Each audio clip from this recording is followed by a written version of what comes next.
कल्पना गर्नुहोस्, आजभन्दा हजारौं वर्ष अघि जन्मिएको एउटा यस्तो महाशक्ति जसले केवल बाल्यकालमै सूर्यलाई फल सम्झेर निल्ने प्रयास गर्यो, जसको गति हावाभन्दा तेज थियो र जसको बलको अगाडि ब्रह्माण्डका सम्पूर्ण देवताहरू पनि नतमस्तक थिए।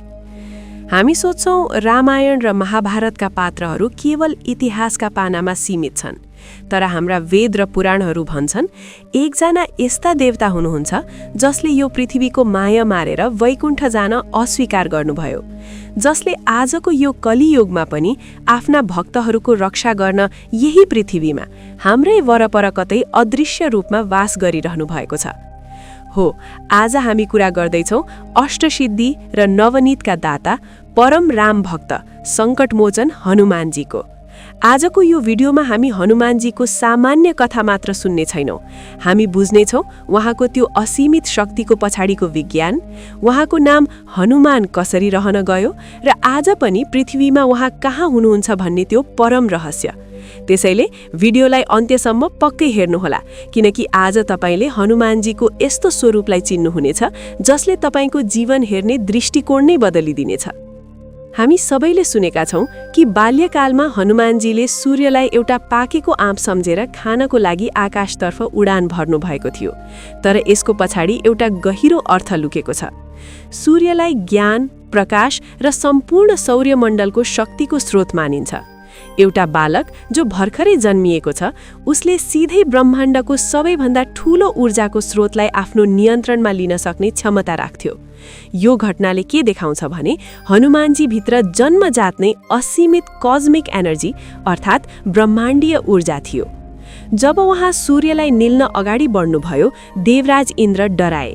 इन्द्रलाई लाग्यो कि सृष्टिकै सन्तुलन बिग्रिनेछ, त्यसैले उनले आफ्नो सबैभन्दा शक्तिशाली हतियार वज्र प्रहार गरे। त्यो वज्र सिधै गएर मारुतिको चिउँडोमा लाग्यो र उहाँ बेहोस भएर पृथ्वीमा खस्नुभयो। संस्कृतमा हनु भनेको चिउँडो हो र मान भनेको विरूप भएको वा दाग बसेको हो। वज्रको प्रहारले उहाँको चिउँडो अलिकति बाङ्गो भएको हुनाले उहाँको नाम हनुमान रहन गयो। तर यो घटनापछि उहाँ कमजोर हुनु भएन, उल्टै देवताहरूले आफ्नो गल्ती महसुस गरे र उहाँलाई ब्रह्माण्डका सबैभन्दा शक्तिशाली वरदानहरू दिए। ब्रह्माजीले ब्रह्मास्त्रको असर नहुने वरदान दिए, शिवजीले कुनै पनि हतियारले काट्न नसक्ने वरदान दिए र सूर्यदेवले आफ्नो तेज र ज्ञान प्रदान गरे। तर यति धेरै शक्ति पाएपछि हनुमानजीको जीवनमा एउटा यस्तो घटना घट्यो जुन आजको मानव मनोविज्ञानसँग सिधै जोडिन्छ। बाल्यकालमा हनुमानजी निकै चञ्चल हुनुहुन्थ्यो। उहाँ आफ्नो असीमित शक्तिको प्रयोग गरेर ऋषिमुनिहरूलाई जिस्काउनुहुन्थ्यो, पहाडहरू उचालेर फ्याँक्नुहुन्थ्यो। आजित भएर ऋषिमुनिहरूले उहाँलाई एउटा श्राप दिए, तिमीले आफ्नो यो असीमित शक्ति तबसम्म बिर्सिनेछौ जबसम्म कसैले तिम्रो असली क्षमताको याद दिलाउँदैन। दर्शकवृन्द, एकपटक गहिरिएर सोच्नुहोस् त कि यो श्राप आजको मानिसको कथा जस्तो लाग्दैन र? हामी भित्र पनि असीमित क्षमता छ, ब्रह्माण्डको ऊर्जा छ, तर हामी संसारको माया, डर र भ्रमको श्रापले गर्दा आफ्नो असली शक्ति बिर्सेर साधारण जीवन बाँचिरहेका छौं। रामायणमा जब माता सीताको खोजी गर्दै बाँदर सेना विशाल समुद्रको किनारमा पुग्छ, तब सबै निराश हुन्छन्। 100 योजन अर्थात् प्राय 1300 किलोमिटर लामो समुद्र कसले पार गर्ने? त्यति बेला हनुमानजी पनि एउटा कुनामा चुपलाग निराश भएर बसेको थिए। तब जाम्बवन्त अगाडि आउँछन् र हनुमानजीलाई उहाँको असली क्षमताको याद दिलाउँछन्। हे पवनपुत्र, तिमी को हौ चिन? तिम्रो जन्म नै रामको कार्यको लागि भएको हो। उठ र आफ्नो शक्तिलाई जगाऊ। जाम्बवन्तको त्यो शब्दले हनुमानजीको अवचेतन मनमा रहेको ब्लकेजलाई खोलिदिन्छ। उहाँको शरीर विशाल हुन थाल्छ, आँखामा तेज आउँछ र उहाँले जय श्री राम भन्दै समुद्रमाथि यस्तो उडान भर्नुहुन्छ जसले हावाको दिशा नै परिवर्तन गरिदिन्छ। यो घटनाले हामीलाई सिकाउँछ कि सही गुरु र सही प्रेरणा मिल्यो भने एउटा साधारण मानिसले पनि असम्भवलाई सम्भव बनाउन सक्छ। संसारमा धेरै मानिससँग शक्ति हुन्छ। रावणसँग पनि अपार शक्ति थियो, तर रावणसँग अहङ्कार थियो। हनुमानजीसँग रावणभन्दा कैयौं गुणा बढी शक्ति थियो, तर उहाँसँग भक्ति थियो। जब हनुमानजी लङ्का पुग्नुभयो, उहाँले रावणको सुनको लङ्कालाई क्षणभरमै खारनी बनाइदिनु भयो। तर त्यो केवल एउटा शहरको दहन थिएन, त्यो रावणको घमण्ड र अहङ्कारको दहन थियो। भगवान राम र हनुमानजीको सम्बन्ध दुनियाँकै सबैभन्दा पवित्र सम्बन्ध हो। भगवान रामलाई कहिल्यै पनि हनुमानजीलाई कुनै आदेश दिनु परेन, किनकि हनुमानजीले रामको मनको कुरा पहिल्यै बुझिसक्नुहुन्थ्यो। यसको सबैभन्दा ठूलो प्रमाण त्यति बेला देखिन्छ जब भगवान रामले हनुमानलाई एउटा बहुमूल्य मोतीको माला उपहार दिनुहुन्छ। तर हनुमानजीले त्यो मालालाई दाँतले टोकेर फुटाउन थाल्नुहुन्छ। सबै छक्क पर्छन्। विभीषणले सोध्छन्, हे हनुमान, यस्तो बहुमूल्य माला किन फुटाएको? हनुमानजी मुस्कुराउँदै जवाफ दिनुहुन्छ, जुन चीजमा मेरो राम छैनन् त्यो चीज मेरो लागि माटो समान हो। मैले यो मोतीभित्र रामलाई खोजिरहेको थिएँ।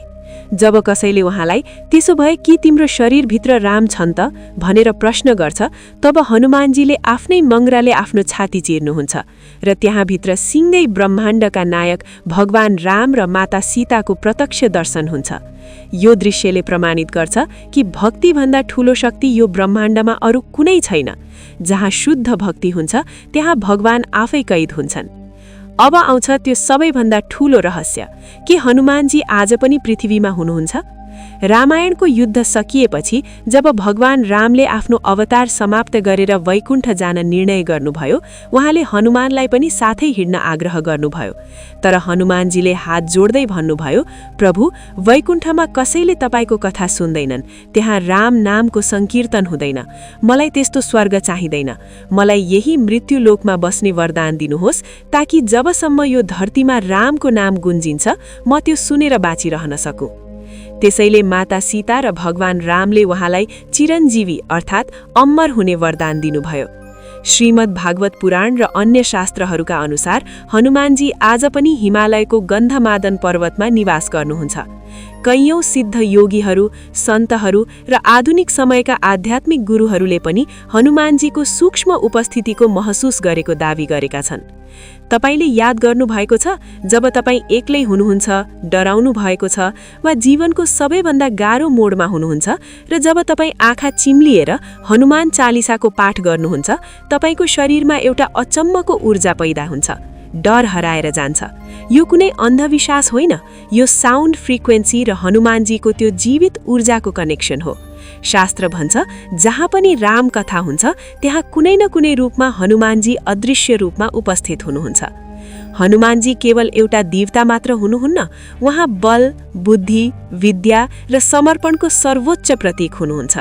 यदि हामीले उहाँको चरित्रबाट समर्पण र निडरता मात्र सिक्न सक्यौं भने यो आधुनिक जीवनको जुनसुकै युद्ध पनि हामी जित्न सक्छौं। आजको यो भिडियोले तपाईलाई हनुमानजीको शक्ति र दर्शनलाई अझ नजिकबाट बुझ्न मद्दत गर्यो भन्ने आशा छ। तपाईलाई हनुमानजीको कुन कथा वा रूप सबैभन्दा बढी मनपर्छ? तल कमेन्ट बक्समा पक्कै लेख्नुहोला। र यदि तपाईको मनमा पनि हनुमानजी प्रति साँचो श्रद्धा छ भने कमेन्टमा एकपटक पूर्ण हृदयले जय श्रीराम वा जय बजरंगबली लेख्न नभुल्नुहोला। सनातन धर्मका यस्तै गहिरा र रहस्यमय भिडियोहरू हेर्नको लागि हाम्रो च्यानललाई अहिले नै सब्स्क्राइब गर्नुहोस्। अर्को भिडियोमा यस्तै एउटा नयाँ रहस्यका साथ फेरि भेट्नेछौँ। तबसम्मको लागि सुरक्षित रहनुहोस्, धर्मको मार्गमा हिँडिरहनुहोस्। धन्यवाद।